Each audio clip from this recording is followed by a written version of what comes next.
Good morning, grade 3. I welcome you to a brand new social studies lesson. This week we're going to read lesson 3, Inventions in Communities. And the learning objective of today's presentation is to recognize and identify inventions that cause changes in the field of communication, transportation, and daily living. So let's get started. Don't forget to pause this video, read along with me for better understanding. Alright, grade 3, so let's begin reading lesson 3. Now, I want you to look at the bottom of this page and you can see the Pony Express. This is a painting by Frederick Remington and it's called Coming and Going of the Pony Express. And this is how mail was delivered in the past. But we don't use any Pony Express anymore for mail delivery. So let's begin reading this lesson and see how new inventions have changed our communities. Let's begin reading. Inventions in communities. New inventions add to technology or all of the tools people can use every day. Changes in technology change the ways people live and work. So, changes in communication. First, we're going to see how technology has changed the way we communicate, right? You can pause this video and read along with me. Long ago, people did not have many ways to communicate with others who were far away. Most messages were sent by mail, but a letter could take days or weeks to arrive. In the 1800s, new inventions made it faster and easier to communicate. So here you go. In 1800s, new inventions made it really fast for us to communicate. And we're going to see how on the next slide. So as you read this lesson, remember to think about how inventions has changed our lives. Great, so on this page we're going to see how communication changed thanks to Samuel Morse, who invented the telegraph. You can see the picture right there, and Alexander Graham Bell, who invented the telephone, and it was one of the first of the many designs, right? So let's read about Samuel Morse and the telegraph. Samuel Morse and the telegraph. Samuel Morse was a painter, but he had many ideas for inventions. In 1840, Morse invented the telegraph. This machine used a cord of dots and dashes to send messages over wires. Before long, telegraph wires were strung across the country. People could now get news quickly from far away. So we know about the Morse code, and thanks to Samuel Morse for the telegraph. Let's read about Alexander Graham Bell and the telephone. Alexander Graham Bell also changed the way people communicated. Bell had improved the telegraph. In 1876, he built a telephone. The next year, he started the first telephone company. For the first time, people could speak to and hear others who were far away. So this was about Samuel Morse and Alexander Graham Bell.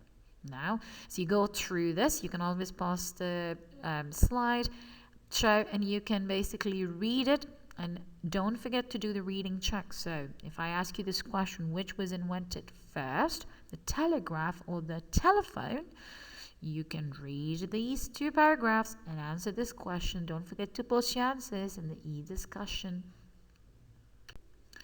Alright, grade 3, so on this page we're going to read about changes in transportation, and I want you to know that here onwards I'm going to summarize the information on the upcoming pages, but you can always pause and read through these slides. Great, so changes in transportation. We know that there were canals and railroads, and it did help with faster and easier travel. However, there was the invention that changed the game for transportation, and this was in late 1800s. And the first affordable car, Model T, that was designed by Henry Ford, and the automobile was found in 1908. So because the design was very simple and it was the same, all the models had the same design, it costed lower, so people were able to afford this car. And then if you can afford a car, you can go further distances. So people started living outside cities and on the outskirts. That's how suburbs were formed, and that was easier for them because now they had their own ride. They could ride their Model T car and reach the city through highways and roads. Now, if people start living in the suburbs, the next thing that happens is that the government has to build highways, roads, right? So this was about how transportation was changed over time.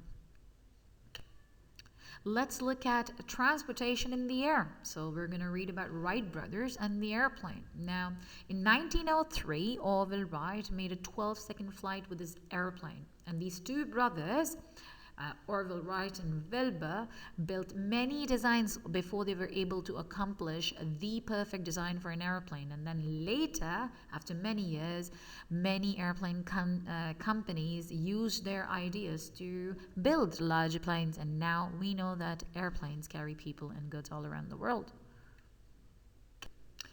All right, grade 3, let's read about changes in the home. Homes are filled with inventions. Toasters, vacuum cleaners, light bulbs are all inventions that make life easier. These inventions have changed the way people live. And in the next paragraph, we see the heading Thomas Edison and Louis Latimer and the light bulb. You can see their pictures on the side. Many inventors worked together to bring electricity to homes. In the 1800s, Thomas Edison and Louis Latimer invented the first practical electric light bulbs. Before the light bulb, people used candles, oil lamps, and gas lamps for light. The light bulb let people light their homes without the danger of causing a fire. Because of the light bulb, they could do more evening activities. Let's look at other home inventions. So on this page, you can see that Lady Josephine, the lady behind the first practical dishwasher, and Guillermo Gonzalez, and the gentleman in the bottom, invented the color television. So we know that all the things that we use, the refrigerator, the dishwasher, stove, ovens, all of these were once ideas of inventors. So you can pause and read this page as well. All right, grade 3, so the task, the assignment for today's lesson is that you're going to open up your social studies practice books on to page 48, and then you're going to read these statements down, and you'll decide if they're true or false. So you can register a T for true, F for false. This will require you to go through this text again. You can always replay this video, look for information, and decide if these statements are true or false. And when you're done, you can leave me a comment. In case of any questions or queries, you can just leave a comment and I'll come back to you. And I'm sure you guys will do great. So please don't forget to complete today's assignment. And if you have any queries, don't forget to ask in e-discussions. Best of luck, grade 3.